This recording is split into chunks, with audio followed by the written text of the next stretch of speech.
Hola, bienvenidos una vez más a tu podcast Hablemos de Psico-Oncología. Mi nombre, Renmalí Ángulo.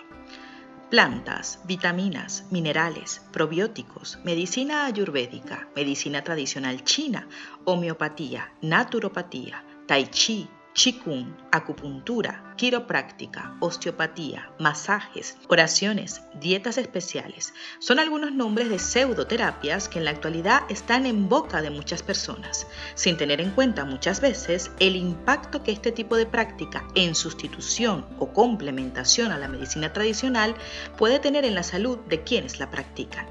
Hoy hablaremos sobre el impacto negativo que tienen las pseudoterapias en el caso de los pacientes oncológicos. ¿Comenzamos? A pesar de los avances en el tratamiento de muchas enfermedades que se han conseguido en las últimas décadas, en especial el aumento de la esperanza de vida y la tasa de supervivencia, el uso de las llamadas terapias alternativas o complementarias que carecen de aval científico se extiende cada vez más. Los resultados de algunos estudios reflejan que esta situación se intensifica diariamente debido a la inacción de las instituciones y la ausencia de un control en la normativa.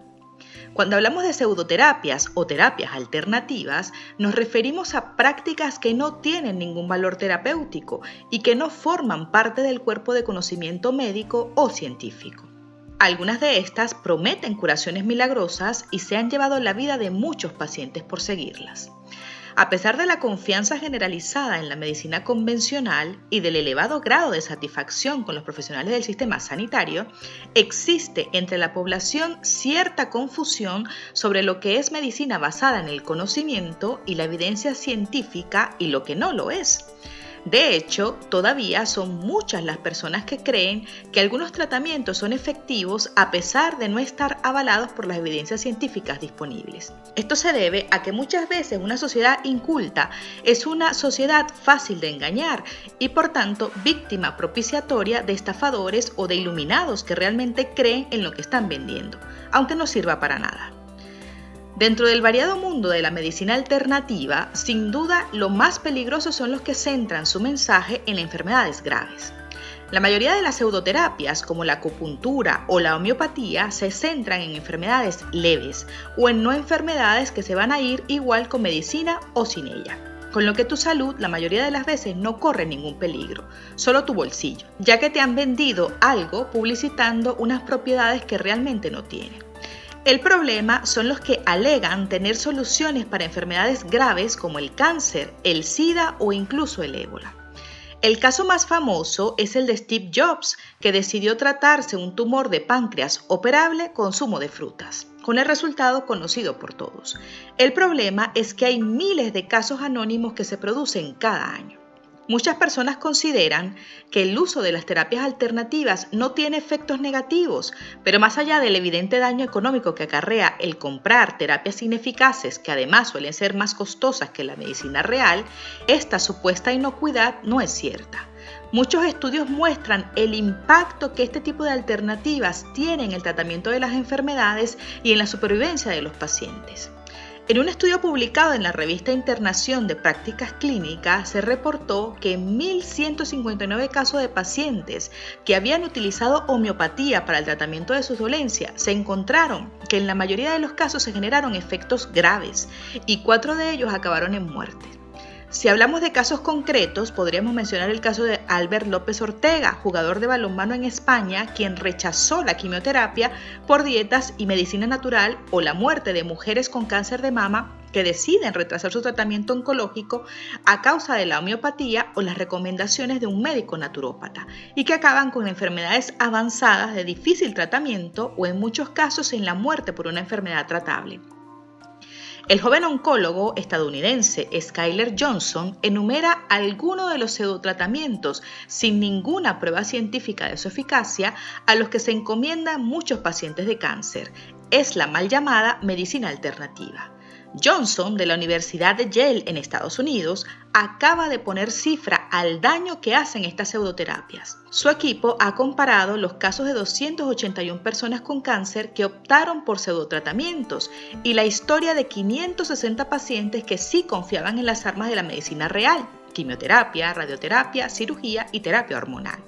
Los resultados ponen los pelos de punta. Las mujeres con cáncer de mama que se abrazaron a la medicina alternativa aumentaron su riesgo de muerte en 470%.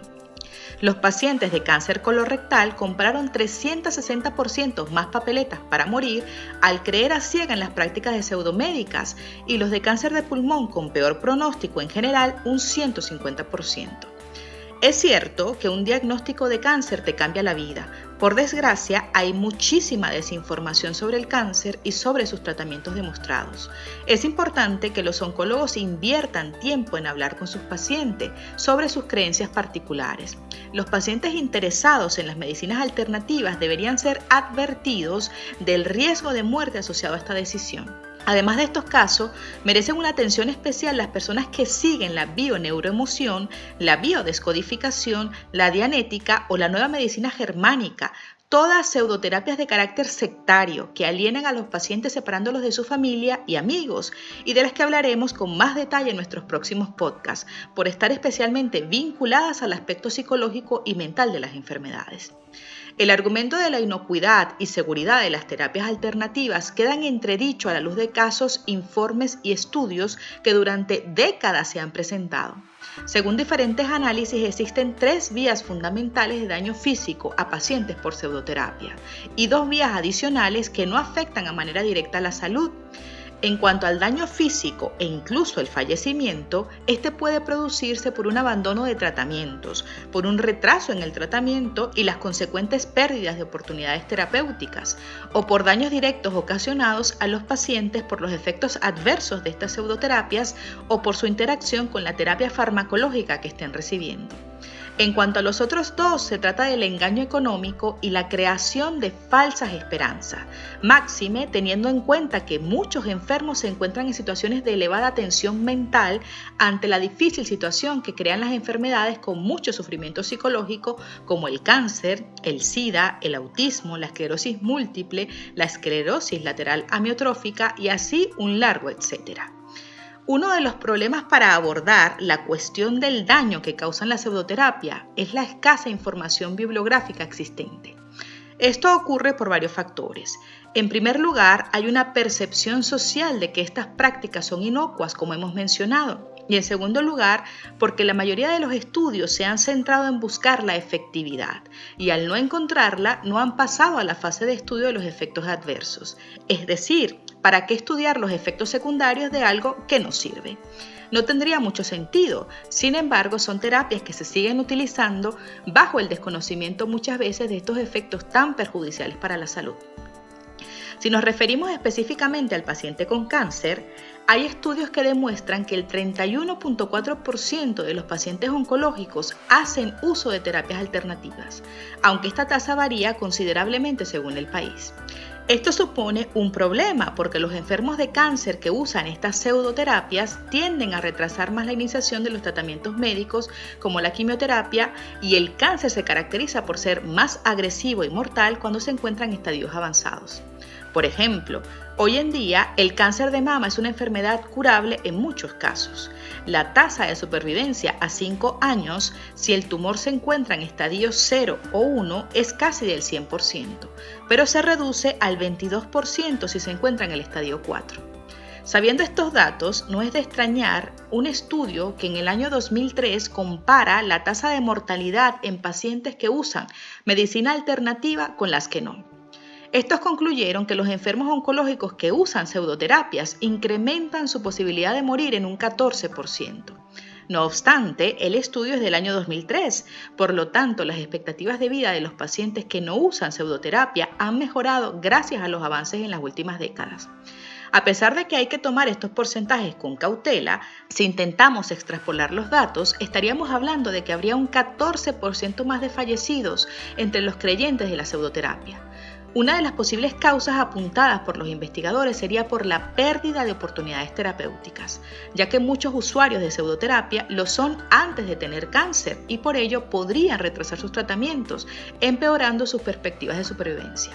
Tal cual se ha visto en referencias anteriores, los casos en prensa que reflejan muertes y daños a pacientes por culpa de la acción directa de pseudoterapia son abundantes, pues la creencia de que estas prácticas carecen de efectos secundarios es falsa. Toda intervención sobre la salud puede arrojar efectos secundarios y es algo que se tiene que valorar haciendo un análisis de riesgo y beneficio. Es decir, las posibilidades por morir a causa de un tratamiento, sea real y basado en la medicina o una pseudoterapia carente de efectividad terapéutica, existen. El problema en el segundo caso, es decir, en los tratamientos pseudocientíficos, es que no existen posibilidades de curación real. El efecto placebo es usado como un argumento a favor de que las pseudoterapias funcionan, reclamando al menos que sí que tienen unas mínimas probabilidades de curación por esa vía. No obstante, el efecto placebo por lo general afecta a la sensación de bienestar, pero no suele tener un efecto real sobre el desarrollo de una enfermedad, máxima si estamos hablando de enfermedades graves o causadas por patógenos externos. Lo que se tiende a valorar en una intervención terapéutica es que las posibilidades de curarse o mejorar una condición sean superiores a las de sufrir efectos no deseados. Ese balance en las pseudoterapias es negativo, pues no pueden curar, pero sí generar daños. Por lo que el coste de someterse a un tratamiento de pseudoterapias, abandonando el tratamiento convencional con abundante evidencia científica, puede ser mucho mayor de lo pensado, ya que hablamos de muerte o de empeoramiento significativo de los síntomas con menos probabilidades de tratamientos eficaces. Para más información, recuerda que puedes visitarnos en nuestra página web www.hablemosdepsiconcología.com y en nuestras redes sociales con el @hablemosdepsiconcología. Ahora puedes escucharnos en todas las plataformas de streaming. No olvides suscribirte a nuestro canal en YouTube y de activar las notificaciones para no perderte ninguno de nuestros episodios. También estamos en Patreon por si quieres colaborar con nosotros. Gracias por escucharnos. Seguiremos hablando.